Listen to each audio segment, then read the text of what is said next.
creativity mean to you? Yeah.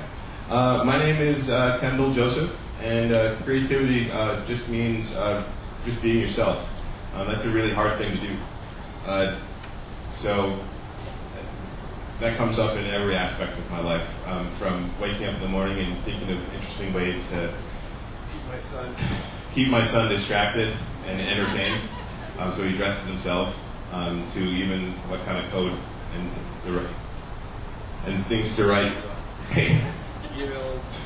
Emails and all the other things that come up during the day.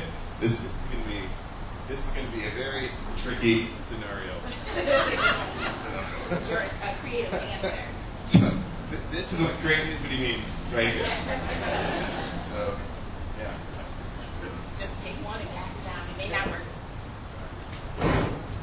Well, you know what? I'm just going to shout. I'm Becky, and creativity to me, that's a really good question. To me, it means just being willing to show up and be exploratory in your day, kind of being in the moment, and not being so hard on yourself and believing that like everyone is born creative. So just exploring that a little bit today.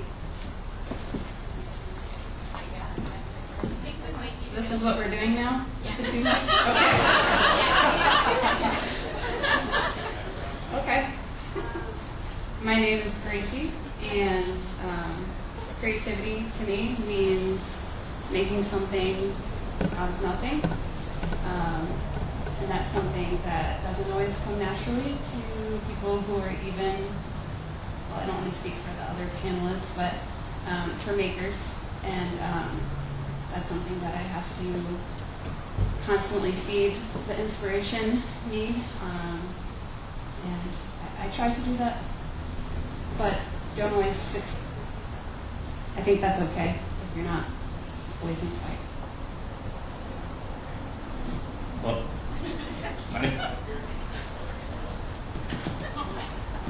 hello? Okay. Hi, my name is Edgar. I think for me, creativity really means just putting your touch on something, getting an idea, develop it, and exploring the possibilities, really. All right. So, very good answers on creativity. Can Edgar? I thought it was still down there. I was going to say, can you tell the audience a little bit about how you first began? Hello. Okay. This is a good one. Well, I got started a few years ago, really. I had an idea of basically developing, starting a creative agency, creative services business, and then that kind of developed morphed into a lifestyle brand. So basically, I went to school for advertising and marketing, and then I went to Kendall and picked up graphic design, and so that's kind of how I got my start, is just getting prepared, and basically I just went ahead and drew up some designs, printed some shirts, and then I set up, I got a permit to vend outside the Grand Rapids Art Museum around Art Prize back in 2014, and set up a table, had some friends come out and help me out, and we basically started selling some shirts, and that was the start of everything. There was no website, there was no branding or anything before that, and then after that, obviously started a website, social media, and then a year later, I wanted to have a space. I didn't want to be on the side of the road next to the art museum, so that's when I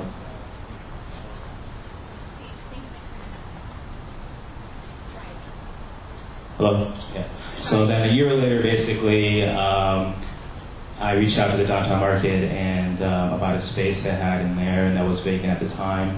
And the idea was to open up a pop-up shop. It was meant to be open for 21 days, just basically the duration of Art Prize in 2015. But it did so well that we basically agreed to an extension on the lease through the holiday season. And then after that, we actually agreed to a long-term lease. So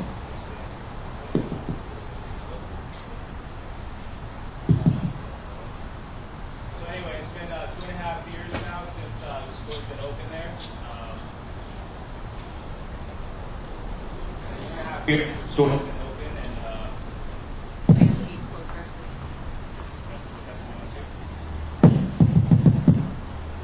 So yeah, it's been 2.5 years now that the store's been open. We obviously have a shop online. No?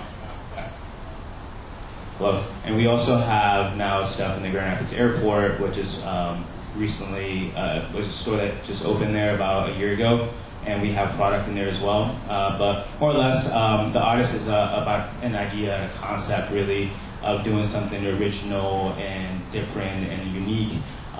From apparel to events to being interactive. So this year we're really focusing on being interactive and getting involved in the community, whether it's setting up a lounge at a music festival or just like hosting our own events, bringing music, art, fashion, and a bunch of other things together, and really connecting people that way. So yeah. Very cool. So we might be where we need to be on the microphones. I think when I need to speak, I turn it on and off, so don't mind me. But Edwin, you know what? You said some really creative and important things. You talked a lot about just starting. And one of the things that I want to remind the audience is that when you have some sort of creative idea in your belly that you need to give birth to, one of the most important things to do is to just start. Like really, it's leap. It's take that opportunity to lean into something that moves you. Right? Can you pass the microphone right next to you? Can you tell us how you began? How did you get started?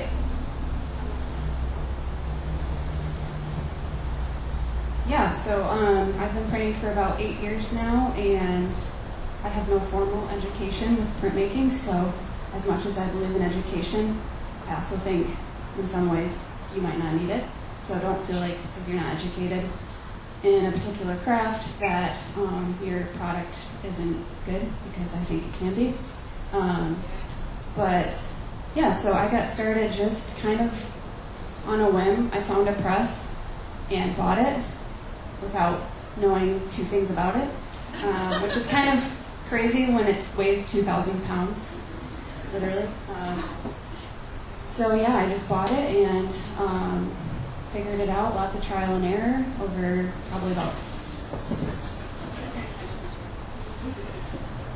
We're okay.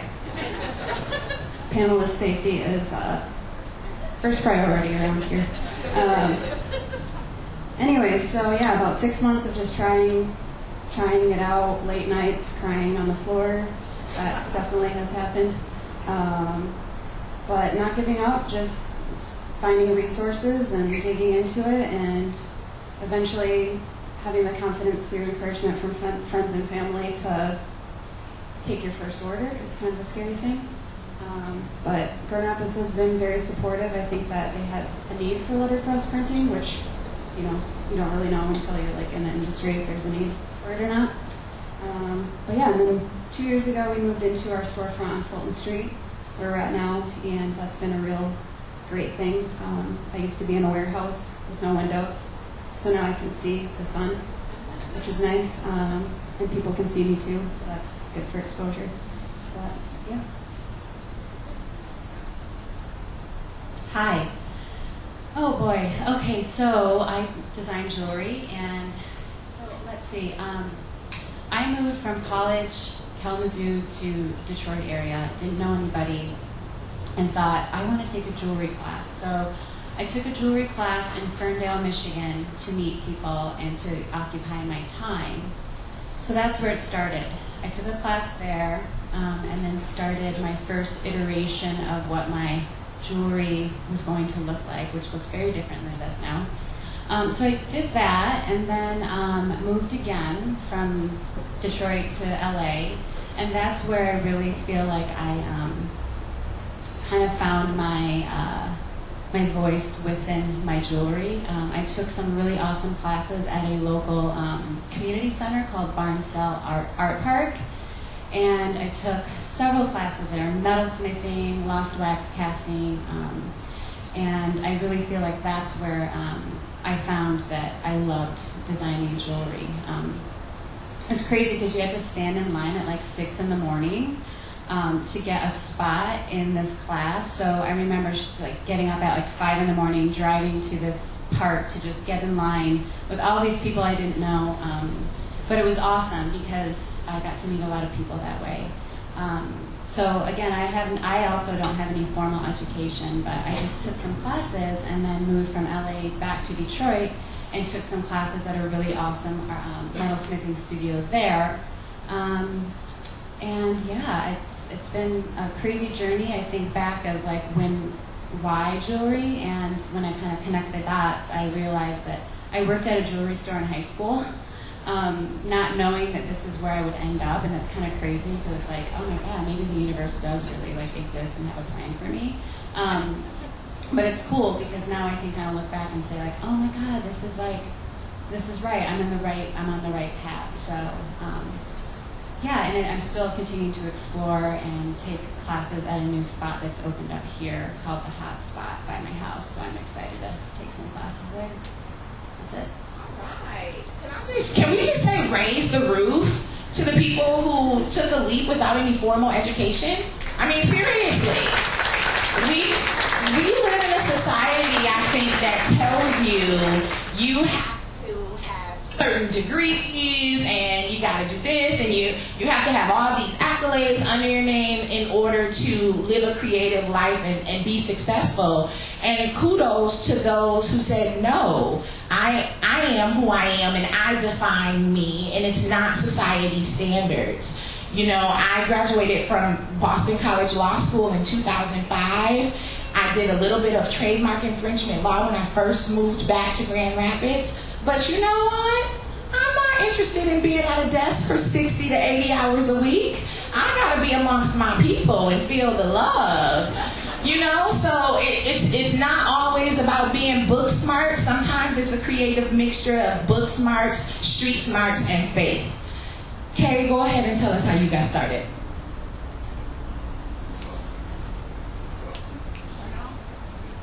Here we go. Well, definitely exactly the same.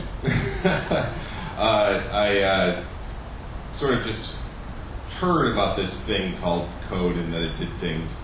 And I wanted to make things happen, and I sort of noticed that the world is glitchy. So there's no shortage of things that needed to be kind of put together and fixed, and very early on, really early on, I established that I'm not going to learn anything that I can't teach to a 7th or 8th grader. So if you take something that's fairly difficult, and like, oh, I want to write code, and you decide, like, I'm only going to be able to talk about this as if I'm talking to someone who's a middle schooler. It helps to really refine what it is you can choose to learn. So because of that, I have a lot of awesome gaps.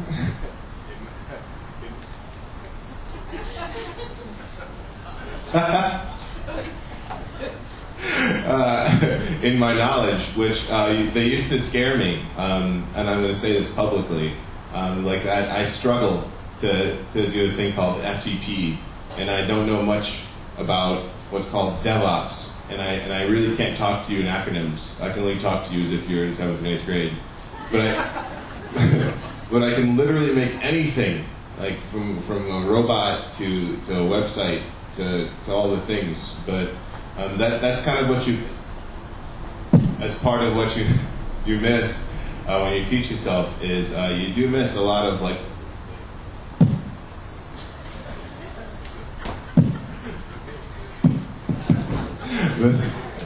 The theme here is glorious. I don't know. I'm really enjoying it. You do miss a lot of like those kinds of details, but you do get a lot of other things. Like you get a lot of grit because you just have to figure it out. You never stop. You can never stop, and there's a whole lot of inferiority that comes with that. You feel like, oh, I'm never going to be good enough. I'm never going to be able to do this professionally. And then when you maybe get lucky enough that you do get to do professionally, you realize that, oh, everyone has gaps. and none of that changes. So I just kind of kept at it, kept trying to solve a problem that was ahead of me, and made a point to just be a little bit better, to be just a little bit better every day.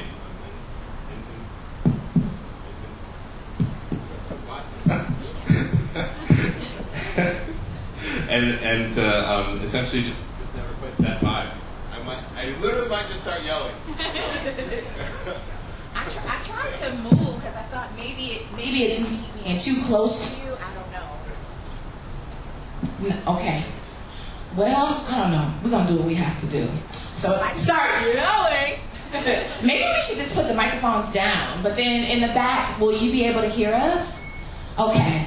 All right. So we'll keep going. I'm glad I did hear you say the word gap. And I just want to talk about that a little bit because I think that as creatives, as makers, as hustlers, as people that persevere in the face of adversity, I think it's always important to talk about failure. It's important to talk about challenges. It's important to talk about risk. So I'd like to know from you guys, when you were early in the game, what mistake did you make that you would warn others about? And I don't know if I'll probably pass my microphone down to Edwin, but early in the game, when you were just entering the downtown market, or even before that, what mistakes did you make that you would warn some others about? Is that? No. Yeah, I hear.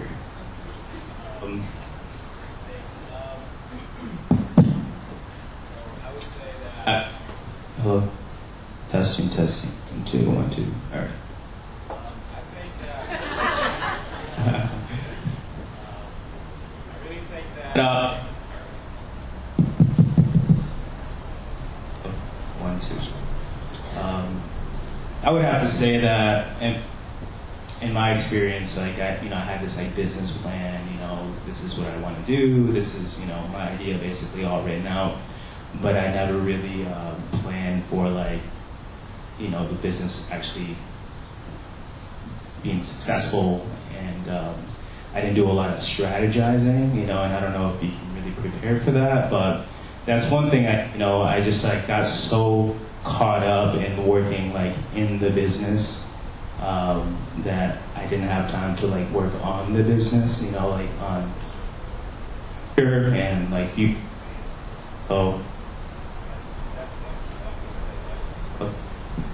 I guess that's one piece of advice that I would have to say is like, if you, be conscious of having a balance between like working, in and out in day-to-day operations and in your business and working on like the big picture and on the business and like your plan for the next 5 years. So, like I said, like I had this like business plan of how like I would do everything, but I never really like.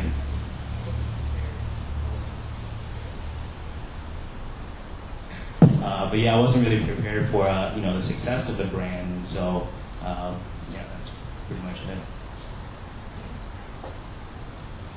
I would say for me, especially at first, was just biting off more than I could chew and being afraid to say no.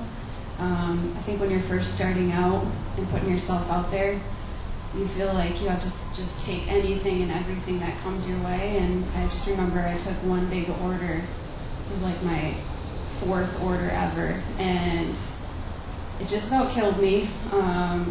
Through the grace of God, they canceled the order about halfway through. And I was both upset because I had put so much heart and soul and work into it, but also relieved that I didn't have to finish it. So that was kind of a interesting twist of fate. But I think it's okay to say no. I'm much better at saying no now when I need to. But especially at first, it's just, I feel like I would tell myself that it's okay to say no, and to not try and just grasp at everything that comes your way out of like a desperation of feeling like you have to. So that would be something I would tell myself. Okay, so I have 2 thoughts. The first one is from a business perspective. So this is not my sole means of income. I'm not that big of a risk taker where I'm just going to quit my day job and put all of my efforts into making jewelry. It's more of I'm more of a calculated risk taker. So I do have a part-time job, and I think that allows me to make intentional business decisions with my jewelry. So I feel like I have some flexibility there, and that for me is what I had to learn that worked for me. I was seeing everyone saying, like, take these risks, like, the net will appear if you just jump. And I thought, you know what, I'm not going to jump because that's just not my personality. So that's one thing that I would say is I will make the decision to move out of this part-time job if I feel that that's what I want to do. Right now I'm good where I'm at. The other part is I felt like when I was designing, I wanted to put in terms of conceptualization, I would feel like I needed to sketch everything because that's what other jewelry designers were doing. And I've realized through many years that I'm not a sketcher. I was trying to put myself in a box that I saw everyone else doing because I felt like that was those were the steps that I needed to take as a creative if I wanted to get to point B. So over the years I've realized that I have my own creative process, and I actually can say now within the last couple of years that I'm confident in that, but it's been a really long time.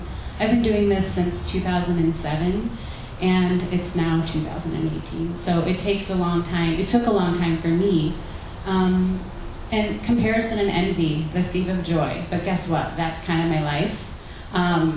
But I also can check myself and say that that's not. I can look here for inspiration, but I have to be very careful to not let that infiltrate how I work and how I design.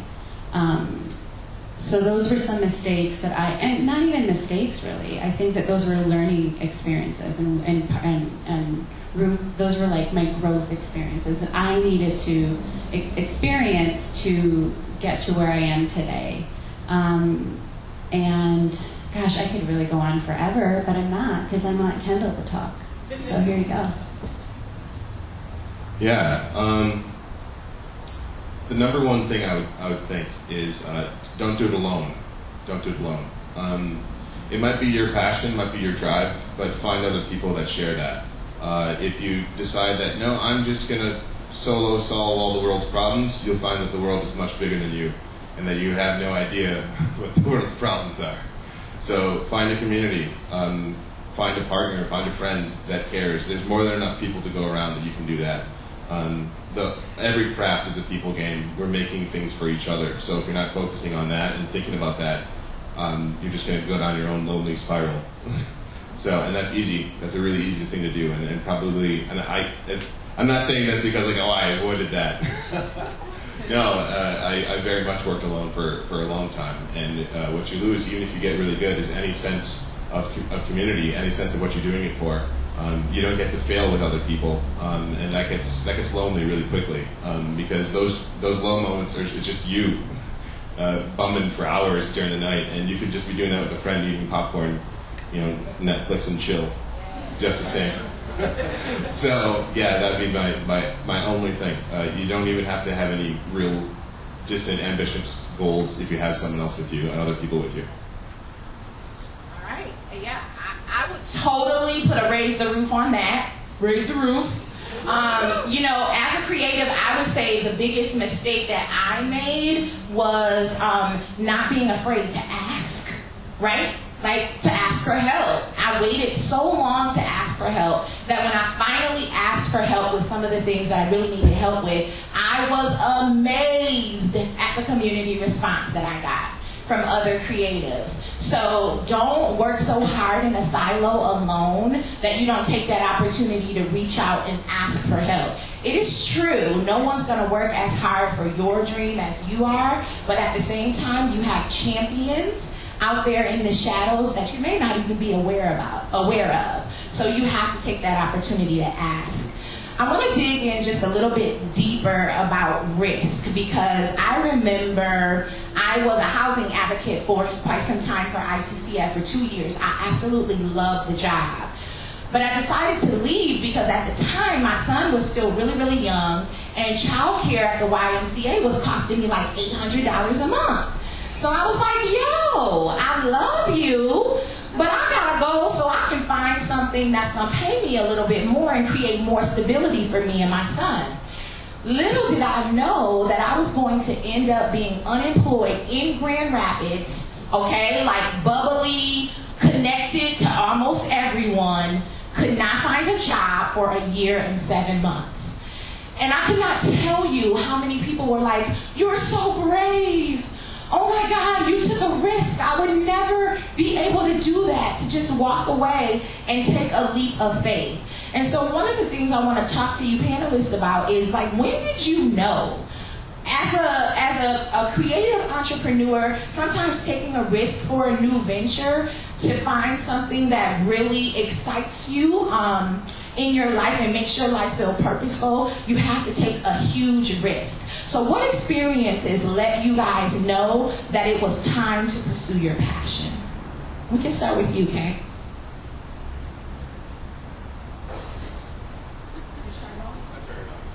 Let me boot up 1 second. All right.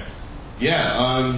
For me, actually, I wouldn't actually even call it a high point. I would call it a really dramatic low point that followed a high point. So I was working on something at my sort of ordinary, quote-unquote, job, which every job is ordinary. And I figured out that there's a problem that I can solve just using code, and I was really excited about it because by doing it that way, it didn't solve it just for me. It solved it for everyone in the whole agency, and not just the agency, but it was a problem that wasn't solved in the whole United States. So I was really excited to share this little bit of code poetry with everybody, so everyone can have this problem solved. And I ran into an issue of with one of my managers where he didn't understand it, so he just didn't agree, even though it worked. And I realized that there's like a kind of power in that kind of a craft, but it's really hard then to convince other people that it works, even when it does. And I had a huge break, if I'm being honest about it, and I spent a good amount of time crying in my car, just really frustrated about it. And then I kind of realized, I think I just want to do this, regardless of the risk, regardless of what it takes.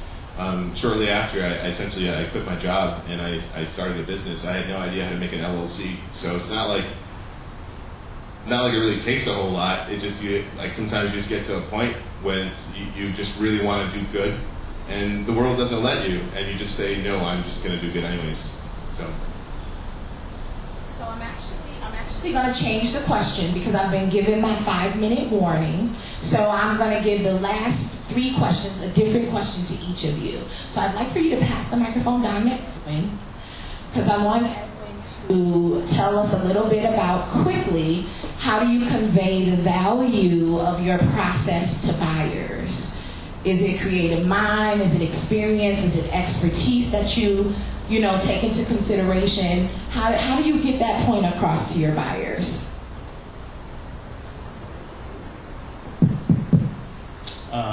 I don't know. I'm a big visual.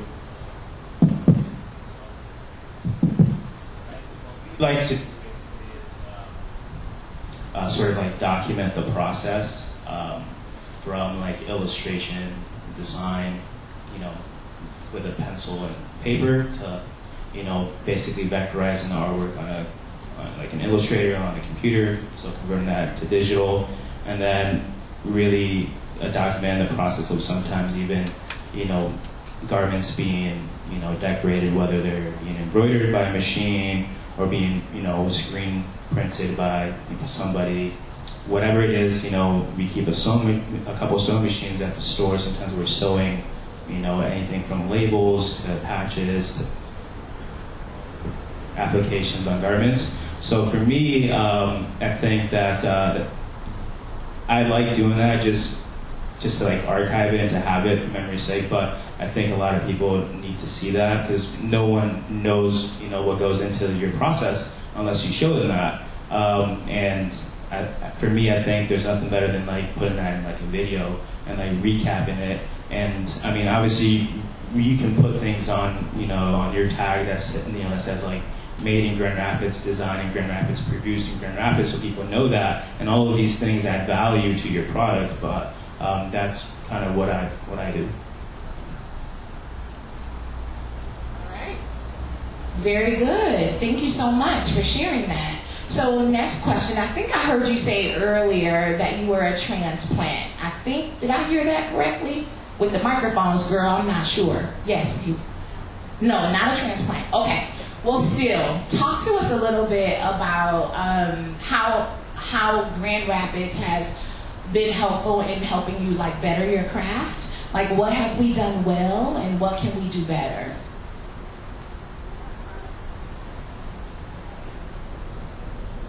It's my turn for the mic. Right here? Okay. Yeah, I think Grand Rapids is a great city.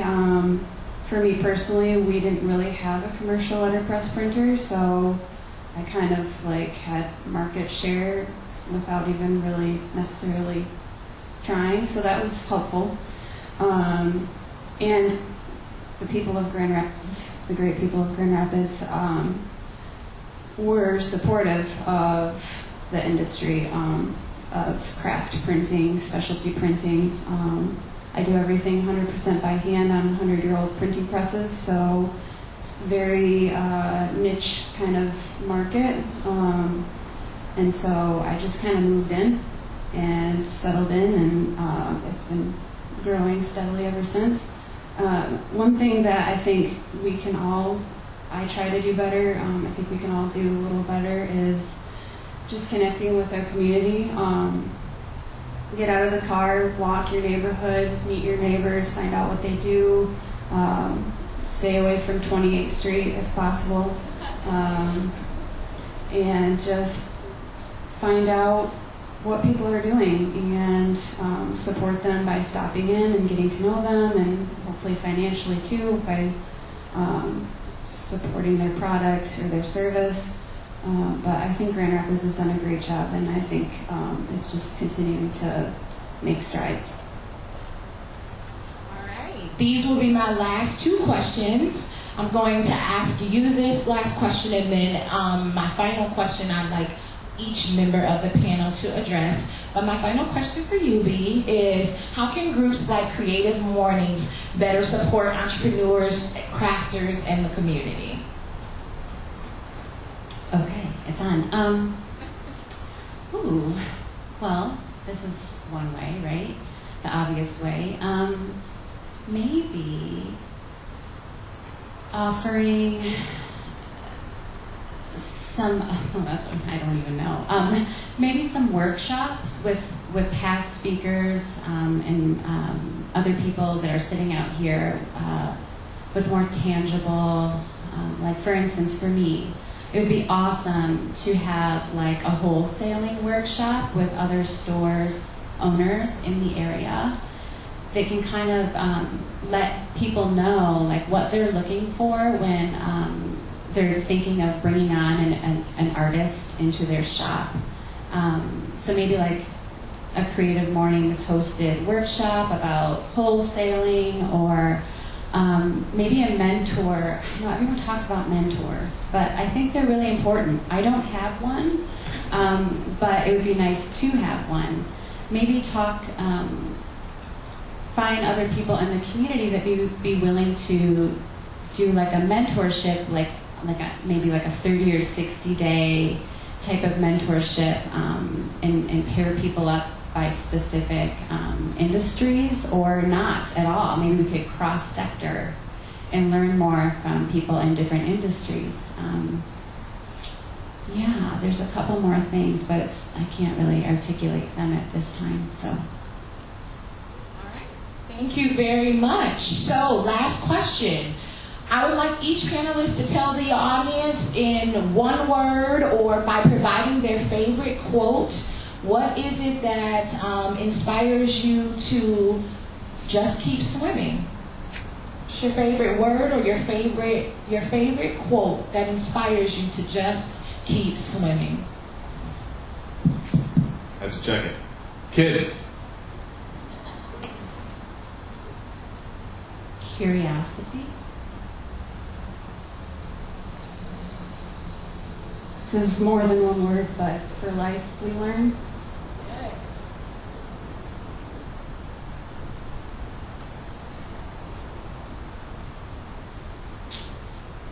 I don't really have like one word or quote, but I don't know, just exploring the possibilities from, on everything. So exploring those ideas that you have, just, doing something about it. All right. And my favorite quote is, if you ask me what I came to do in this world, I will answer you. I am here to live out loud. If you ask me what I came to do in this world, I am here to live out loud.